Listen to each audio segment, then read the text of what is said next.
Hello everyone, and welcome to this tutorial on how to calculate the surface area and volume of a cone. Now, this tutorial will require some prior knowledge on being able to calculate the area of a circle and being able to calculate an unknown length using Pythagoras. Now, looking at our formulas, it's important to note that some exam boards do provide these formulas in the formula booklet or the front page of the exam, and other exam boards do insert these formulas into the exam question.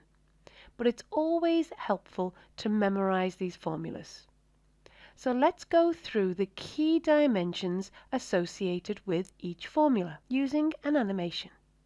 Well, let's have a look at our letter R.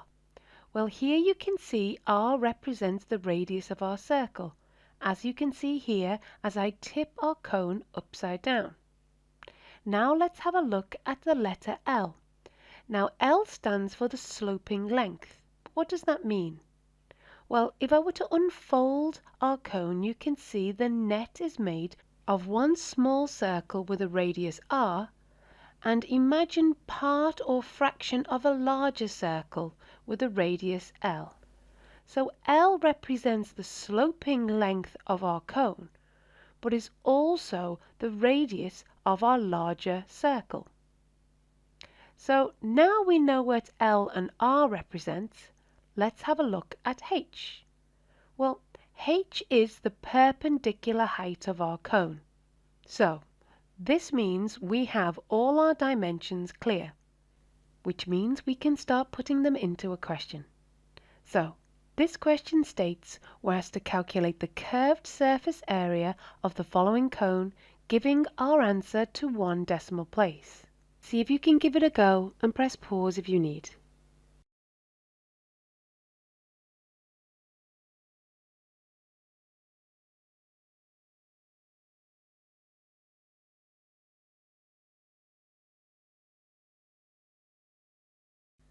Now, using our formula, you can see to find the curved surface area of a cone, we only need the sloping length and the radius. So looking at this question, we have the radius, which is 10 centimeters, and our sloping length, which is 26 centimeters. So identifying our formula for the curved surface area, this is pi RL. Substituting our radius of 10 and our sloping length of 26, we now have 260 pi. Because the question wants us to write the answer to one decimal place, working this out, we have our curved surface area is 816.8 centimeters squared to one decimal place. So let's have a look at a slightly different question.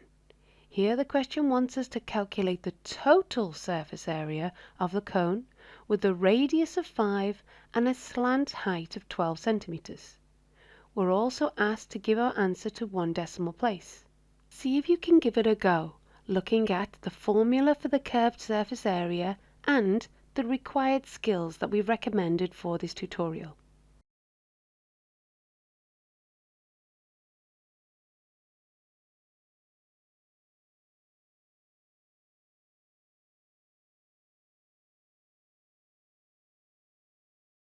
Now, because the question wants us to find the total surface area, we need to look at all the faces of our cone.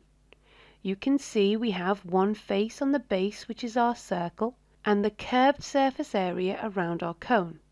So therefore we need to calculate two faces: the curved surface area of our cone and the area of the circle, which is the base of our cone.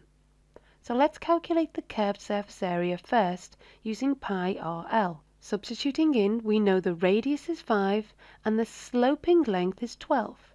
So therefore we know the curved surface area is 60 pi. Now working out the area of our circle using pi r squared, we know the radius of our base of our circle is 5. Substituting in gives us the area of our circle to be 25 pi.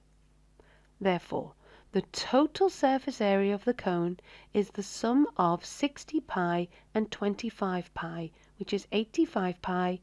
Calculating to one decimal place gives us 267.0 centimeters squared.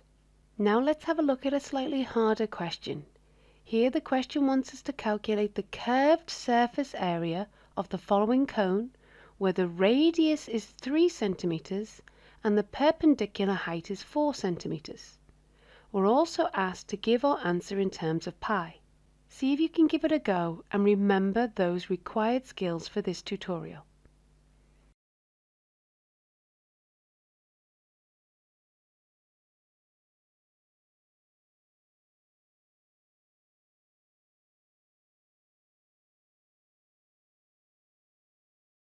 Given that the question wanted us to find the curved surface area, we know the formula for the curved surface area is pi times the radius times the sloping length. But you can see we do not have L, so therefore we need to calculate the sloping length. So referring back to our required skills, you can see to calculate our sloping length we'll have to apply Pythagoras, because we have a right-angled triangle. Now using Pythagoras' theorem, we know that L squared is equal to 3 squared add 4 squared. Working this out, we have L squared is equal to 9 add 16. So we know L squared is 25. Therefore, to work out L, we square root our 25 to give us our sloping length to be 5 centimeters. Now we know our sloping length is 5 centimeters, we can calculate our curved surface area. Substituting in, we know the radius is 3 and we know the sloping length is 5. So therefore, the curved surface area in terms of pi is 15 pi centimeters squared. So let's have a look at a slightly harder question. Here the question states that the cone below has a radius of 3 centimeters and a slant height L centimeters. We know the total surface area is 24 pi centimeters squared. We're asked to work out the length L. Now, see if you can give it a go and press pause if you need.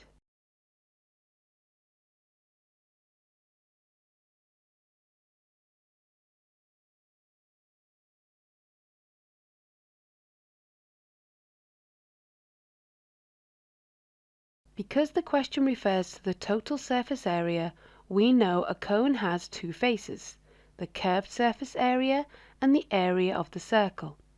So let's work out each part. Well, we know the curved surface area is pi r L. Substituting what we have pi times the radius, which is 3, times L, giving us the curved surface area is 3 pi L. Now the area of the circle is given by pi r squared. Substituting in, we have pi times 3 squared to give me 9 pi. Now remember, the question says the total surface area is 24 pi centimeters squared. So therefore, we know the total surface area must be 3 pi L plus 9 pi, which is equal to our 24 pi. Because the total surface area is equal to the sum of our faces. Now from here you can see we have a pi in each term, so we can cancel down each term by pi, giving us 24 is equal to 3L plus 9. Solving this equation, subtracting 9 from both sides, gives us 15 is equal to 3L, so therefore we know the sloping length is 5 centimeters. Now let's have a look at a slightly harder question. The question wants us to derive the total surface area of a cone to be pi r squared at pi r L. Given its total surface area, we know a cone has two faces, the area of the circle and the curved surface area. So let's recap using the animation we started with at the beginning of our tutorial.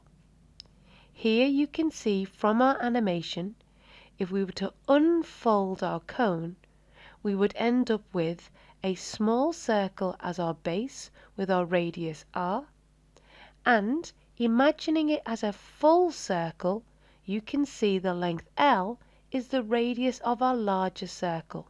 Now we know we don't use the full circle as this is not part of our net of our cone. We only use a fraction of this circle, which is theta over 360. So the curved surface area is theta over 360 pi times the radius of our larger circle squared. We know the radius is L. However, looking at what the examiner has given us, we know there is no reference to theta. So let's see if we can link in what we know about our larger circle with our smaller circle. Well, we know that the circumference of our smaller circle must be equal to the arc length of our larger circle. This is because the arc length must wrap all the way around the base or the circumference of our circle. So let's identify the arc length of this circle. Well, we know it is theta over 360, 2 pi r, but we know the radius of our larger circle is L, and that is equal to the circumference of our smaller circle, which is 2 pi r. Noticing that we have pi in both terms, we can cancel down by pi, giving theta over 360L is equal to r. Rearranging, you can see that our length L is equal to 360 over theta r. Now, given that we know the curved surface area was theta over 360 pi L squared, let's substitute what we know L to be as 360 over theta r. Therefore, we end up with theta over 360 pi, bracket 360 over theta r all squared. Here you can see we can cancel down. We'll cancel one of our 360 over thetas down by theta over 360, giving us pi, one value of 360 over theta, and r squared. Now we know r squared is the same as r times r. We also know that the length L is 360 over theta r. So I can replace the 360 over theta r with L, giving us the curved surface area to be theta times L times r. Therefore, the total surface area of a cone is pi r squared, which is represented by our base, and pi r L, which is represented by the curved area of our cone. Now let's move on to finding the volume of a cone. The formula is given to be 1/3 pi r squared times the perpendicular height. So looking at this question, it states a cone has a base radius of 5 centimeters and a vertical height of 8 centimeters. We're asked to calculate the volume of the cone and give our answer to 3 significant figures. See if you can refer to these notes and give it a go, and press pause if you need.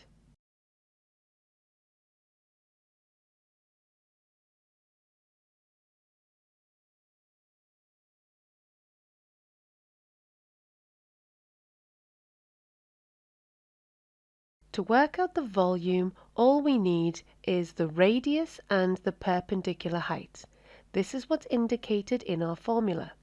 So looking at our question, all we need to do is substitute the radius and our perpendicular height.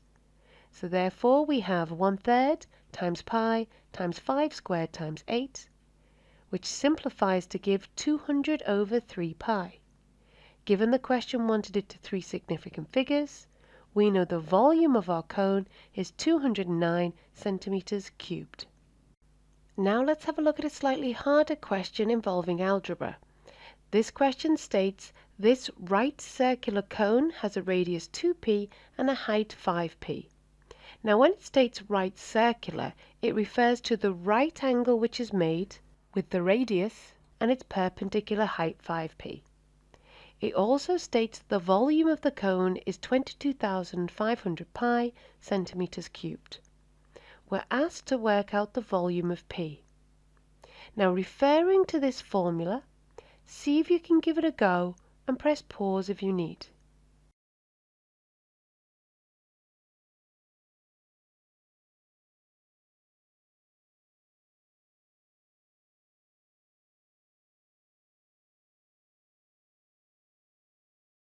So let's start by identifying the formula for the volume of a cone. We know it's 1/3 pi r squared h. So from here let's substitute what we know. Well, we know the radius is 2p, so I've put it in brackets with r squared, and we know our height is 5p, so I've multiplied by 5p. Simplifying this a little bit more, we can see we have 1/3 pi, 2 squared is 4, p squared is p squared, and we have our 5p. Simplifying again, 4 times 5 is 20, divided by 3, we have our pi, and p squared times p is p cubed. So we now have an algebraic expression for the volume of our cone.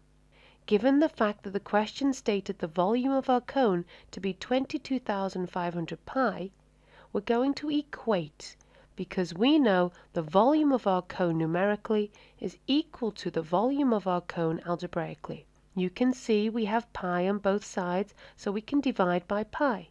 From here, you can also see that we have a multiplication of 20 over 3. So I'm going to divide both sides by 20 over 3. So 22,500 divided by our 20 over 3 gives us 3,375 to be p cubed. Now, to work out p, we must cube root our 3,375.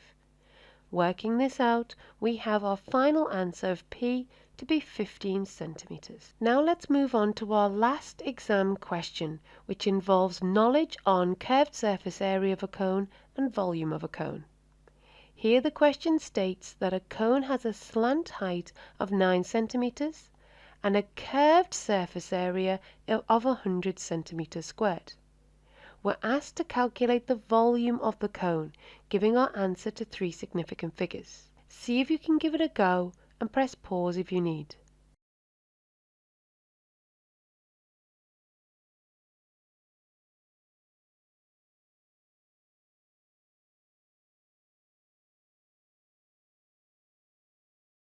The question refers to the curved surface area of the cone. We know the formula for the curved surface area of a cone to be pi rl. So let's substitute what we know. Well, we know the sloping length is 9 centimeters, but we don't know the radius. So substituting the radius as r and our sloping length as 9, we have the curved surface area to be 9 pi r. Now, because the question has given us the curved surface area to be 100, we know 100 must be 9 pi r. Making r the subject, we have 100 over 9 pi. Now from here, let's see if we can calculate the volume of our cone. Well, to work out the volume, we need the radius and the perpendicular height. We do not have the perpendicular height, but we do have an expression for our radius. So, if we're asked to work out the perpendicular height, and we know our radius, you might be able to see our right-angled triangle, recognizing we need to use Pythagoras. So we need to calculate h. Using Pythagoras, we know h squared is equal to 9 squared subtract our 100 over 9 pi all squared. From here, to work out h, we simply square root. Therefore, the numerical value of h is 8.28 to 3 significant figures. Now we know our height, we can substitute it back into the formula to work out our volume of our cone.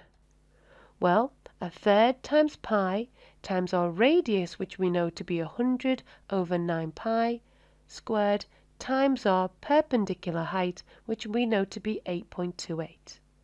Working this out, our answer is 108 centimeters cubed to 3 significant figures. So, in summary, we've calculated the curved surface area of a cone, as well as working out the total surface area of a cone using our knowledge on the area of a circle. In addition, sometimes some questions will require us to use Pythagoras to calculate missing lengths. We've also looked at working out the volume of a cone, which may also require us to use Pythagoras and even some algebra. If you like this video, please give us a thumbs up. Leave your comments down below and subscribe to this channel so you'll be the first to know when we release our next videos.